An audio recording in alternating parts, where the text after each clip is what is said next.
दोस्तों, पहली वीडियो में हमने हमारे पाकुड़ विधानसभा की सच्चाइयों की कुछ झलकियां देखी थी।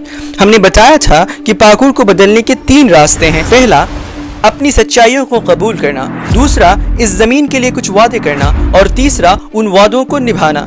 दोस्तों, अभी हम पहले कदम पर हैं और आज की इस वीडियो में हम इन्हीं सच्चाइयों को और गहराई से जानेंगे, उनकी तह तक पहुंचेंगे। 15 नवंबर सन 2000 रात के 12:05।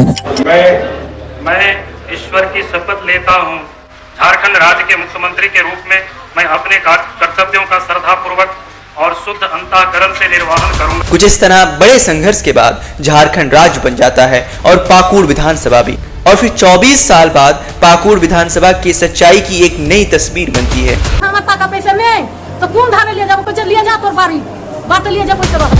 एक ऐसी तस्वीर जिसे शायद हम पसंद न करें। डॉक्टर साहब पूरे 40 मिनट बाद डॉक्टर आया, आने के बाद डायरेक्ट बोलता है बाहर जाइए। एक ऐसी तस्वीर जो शायद हमें कबूल ना हो। से लेकर कांगजोल तक जितना नदी किनारे घर है और जितना सड़क डूब गया है और क्योंकि पाकुड़ की इस मिट्टी में हम जन्मे हैं, यहाँ जीते हैं, यहाँ मरते हैं, इस सच्चाई को जानना बेहद जरूरी है।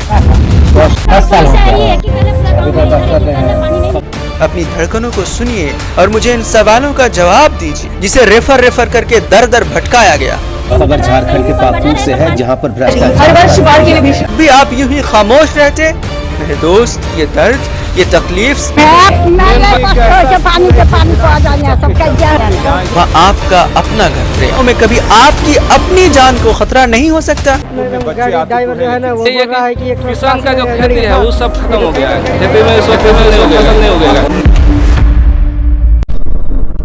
प्यारे पाकुड़ वासियों, ये वीडियो थोड़ी लंबी हो सकती है, लेकिन अगर आप वाकई अपने बच्चों, माओ, बुजुर्गों के लिए फिक्रमंद है, अगर आपके अंदर सच्चाई से आंखें मिलाने का हौसला है, तो इस वीडियो को आखिर तक जरूर देखिएगा।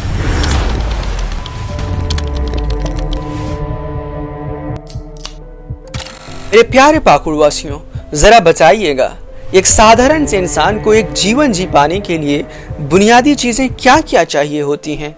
स्वास्थ्य, पानी, बिजली, सड़क, शिक्षा और कुछ 2-4 छोटी मोटी चीजें।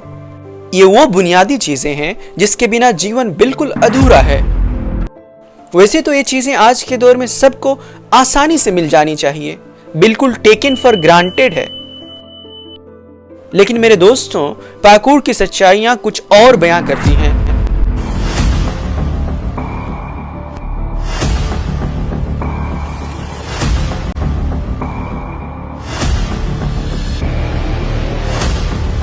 आइए एक एक करके सिलसिलेवार तरीके से जानते हैं।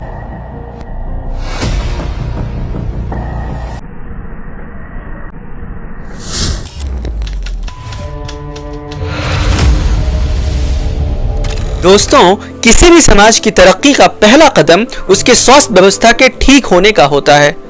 अगर हमारे लोग ही स्वस्थ नहीं रहेंगे तो हम किस तरक्की की बात करेंगे? अगर करें तो वो बातें महज बेमानी होंगी। आइए जरा एक जायजा लेते हैं, हमारे पाकुड़ में स्वास्थ्य व्यवस्था का क्या हाल है। पाकुड़ में मेडिकल कुछ ही नहीं है। मेडिकल लाइन तो अभी भी मेडिकल यहाँ कुछ नहीं।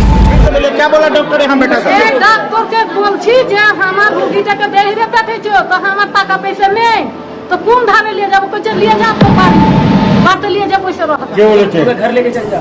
देखा आपने, हमारी उस बूढ़ी माँ को डॉक्टर क्या कह रहे थे? कहीं और ले जाओ, मतलब रेफर। खैर एक और वीडियो देखते हैं। नॉर्मल डिलीवरी पक्का 10 बजे रात को होता है। 10 बजे रात को जब नॉर्मल डिलीवरी हो रहा है तभी मेरा पेशेंट सब कुछ ठीक था, लेकिन गलत नर्स काटने का काम धीरे धीरे उसका पेशेंट का हालत खराब हो रहा है। अच्छा, होने के बाद ये लोग तुरंत सब टोटल जितना नर्स है सब अपना मोबाइल में, स्मार्टफोन, सब अपना वीडियो कॉलिंग समझ रहे हैं, सब अपना वीडियो कॉलिंग में अपना हस्बैंड हो, किसी से हो, कोई बात कर रहा है, लेकिन पेशेंट की तरफ में कोई ध्यान नहीं है। जब पेशेंट सीरियस हो गया तब जाकर डॉक्टर साहब को खबर गया। डॉक्टर साहब पूरे 40 मिनट बाद डॉक्टर आया, आने के बाद डायरेक्ट बोलता है रिफर बाहर जाइए आप। तो अब क्या देखा आपने? एक महिला की डिलीवरी के दौरान लापरवाही से गलत नस काट दी गई और फिर भी अस्पताल के नर्सेज अपने मोबाइल में व्यस्त थीं, वीडियो कॉल्स कर रही थीं, पेशेंट की तरफ कोई ध्यान नहीं। और जब पेशेंट सीरियस हो जाती है तो डॉक्टर साहब को बुलाया जाता है और डॉक्टर साहब भी पूरे 40 मिनट बाद आते हैं और आकर डॉक्टर साहब कहते हैं रेफर रेफर रेफर, बाहर ले जाइए बाहर ले जाइए। यही देखा ना आपने, क्या होता, वो औरत मर गई।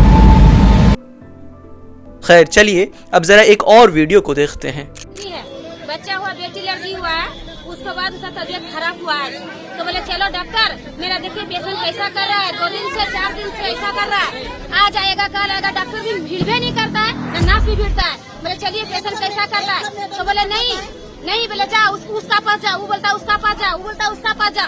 4 बार गया डॉक्टर के पास, कोई डॉक्टर नहीं आया, कोई नर्स भी नहीं आया है। लड़की मर गया है, छोटा बच्चा है, उसको बच्चा का कौन पालेगा, कौन देखभाल करेगा उसको, बोलिए उसको कौन देखेगा सर, आप ही बोलिए। देखिए इतना बड़ा लड़की है, कितना बड़ा है, 2 दिन का 1 दिन का बच्चा कितना बड़ा है, मर गया। डॉक्टर कैसा डॉक्टर है यहाँ के सरकारी हॉस्पिटल में, ऐसा होता है इलाज अच्छा से नहीं होता है, देखभाल नहीं होता है, कैसे होगा आप ही बोलिए डॉक्टर साहब। बच्चा का कौन देखेगा, कौन उसको जिम्मेवारी लेगा, उसको आप ही बोलिए। तो अब क्या देखा आपने, एक औरत ने अस्पताल में एक स्वस्थ बच्ची जन्म दी, लेकिन उसके बाद डॉक्टर्स और नर्सेस की लापरवाही की वजह से कुछ दिनों बाद उनका डेथ हो गया और अब उनके परिजन पूछ रही हैं उस छोटे जन्म लिए बच्चे का देखभाल कौन करेगा, कौन उसका जिम्मेदारी उठाएगा और कौन उसे पालेगा और कौन उसे बड़ा करेगा। पाकुड़ के इशाकपुर बीड़ी मजदूरों के लिए बने इस अस्पताल को देखिए, यहाँ के मेहनती मजदूरों के लिए जिनके पास इलाज के लिए आसपास और कोई साधन नहीं है, एक अस्पताल तो बना मगर कभी चालू ही नहीं हुए और अब एक जिंदा लाश की तरह खड़ा है, जैसे मानो अपने बनाए जाने पर ही शर्मिंदा हो। हॉस्पिटल जो बना है इतना करोड़ों रुपया खर्च करने के बाद अगर हॉस्पिटल ही नहीं चलेगा तो फिर हॉस्पिटल बनाने का कोई फायदा नहीं है। कब बना था? 10 साल हो गया। 10 साल हो गया। हाँ। अच्छा, अभी तक डॉक्टर नहीं है, डॉक्टर कोई व्यवस्था नहीं किया था, नहीं हुआ, नहीं चाहिए, सब तो तोड़ फोड़ कर ले चल गया, तब भी नहीं ये हुआ। अच्छा, तो आप लोग जो है चिकित्सक उपचार के लिए कहाँ जाना पड़ता है आप लोग? हम लोग को मालदा जाना पड़ता है, धुलियान, जंगीपुर, ऐसे बाहर जाना पड़ता है, बंगाल काफी दूर दूर तक जो है आप लोग को जाना पड़ता है। अच्छा, तो ऐसे में तो आप लोगों को काफी कठिनाई होती है। दोस्तों, जो लोग अस्पताल में एडमिट होते हैं उसे खाना भी तो चाहिए होगा ना। जरा देखिए हमारे यहाँ के अस्पतालों में अक्सर कैसा खाना मिलता है।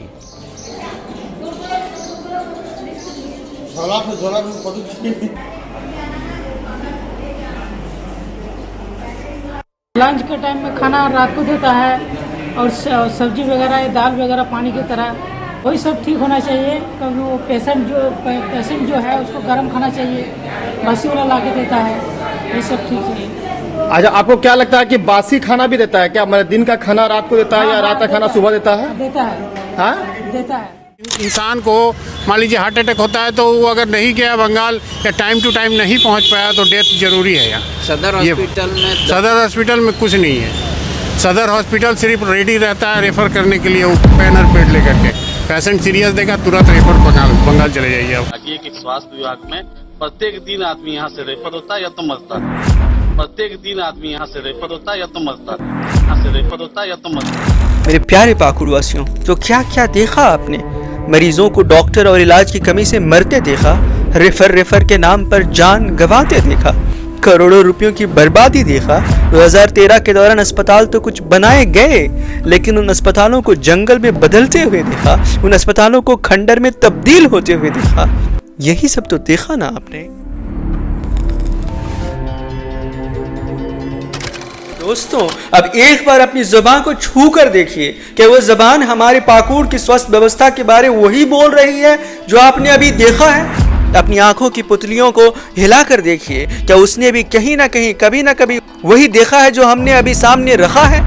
अपनी धड़कनों को सुनिए और मुझे इन सवालों का जवाब दीजिए। अगर इन सारे सवालों का जवाब हाँ में है तो 1 मिनट के लिए रुककर सोचिए। वो अस्पताल में दवाई मांगने वाली बूढ़ी औरत अगर आपकी अपनी माँ होती जिसे रेफर करके दर दर भटकाया गया, या फिर वो महिला जिसकी डिलीवरी के दौरान लापरवाही हुई, जिसकी गलत नस काटी गई, सोचें अगर वो आपकी अपनी पत्नी होती या आपकी अपनी बहन होती तो क्या तब भी आप इसे बर्दाश्त कर पाते? क्या तब भी आप यूं ही खामोश रहते? क्या तब भी हमारी धड़कनों में कोई तेजी नहीं आती? हमारे मन में इस व्यवस्था को लेकर कोई गुस्सा नहीं आता? अपने दिल पर हाथ रख के बताइएगा, तब भी हम नहीं कहते कि ये व्यवस्था, ये सिस्टम, ये हेल्थ सिस्टम हमारे कितने जानों के कातिल हैं?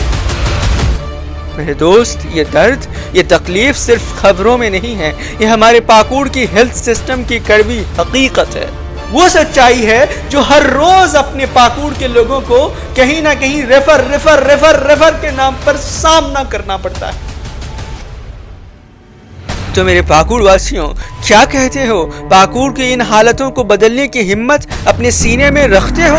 अपने प्यारे पाकुड़ में एक बेहतरीन अस्पताल हो, अच्छे डॉक्टर्स आए, इस बदलाव की कुव्वत अपने जिगर में रखते हो? अपनी मिट्टी की खुशहाली के लिए सही नेता को वोट देने की ताकत अपनी उंगलियों में रखते हो? जरा सोच कर बतलाना।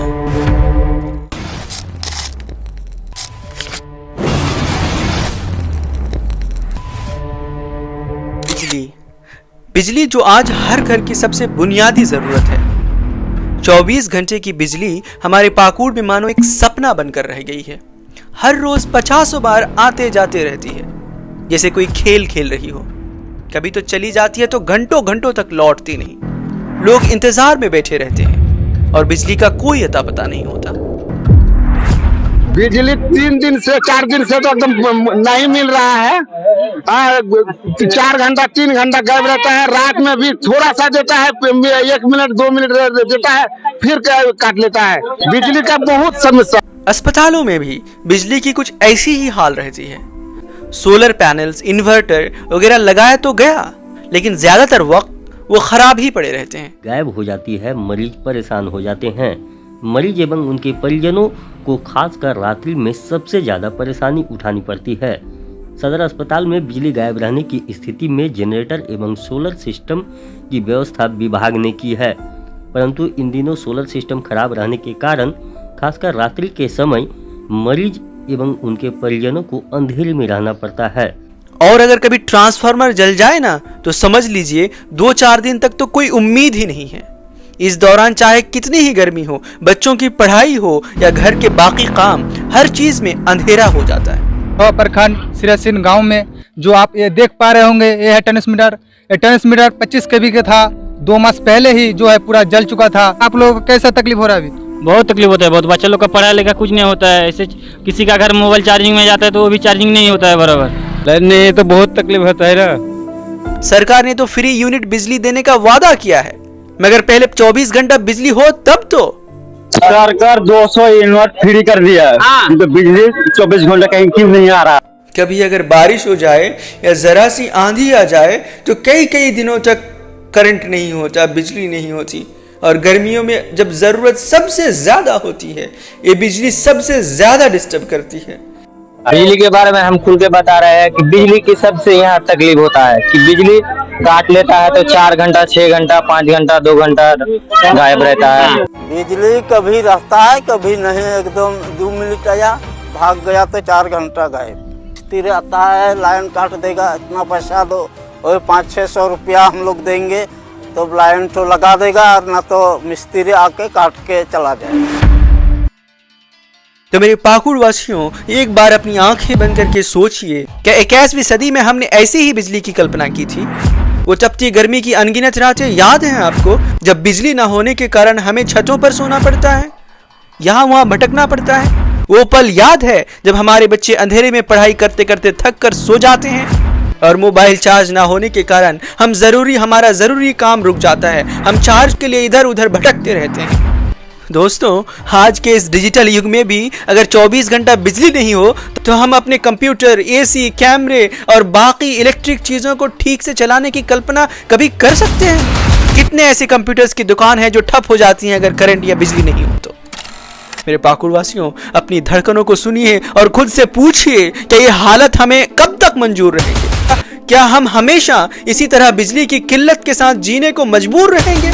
एक बार दिल पे हाथ रखकर बताइए, क्या हम अपने बच्चों को वो सपना दिखा पाएंगे जो शहर के बच्चे हर रोज जीते हैं, या फिर हमारे हिस्से में सिर्फ यही पिछड़ापन रहेगा? मेरे पाकुड़ वासियों, क्या कहते हो?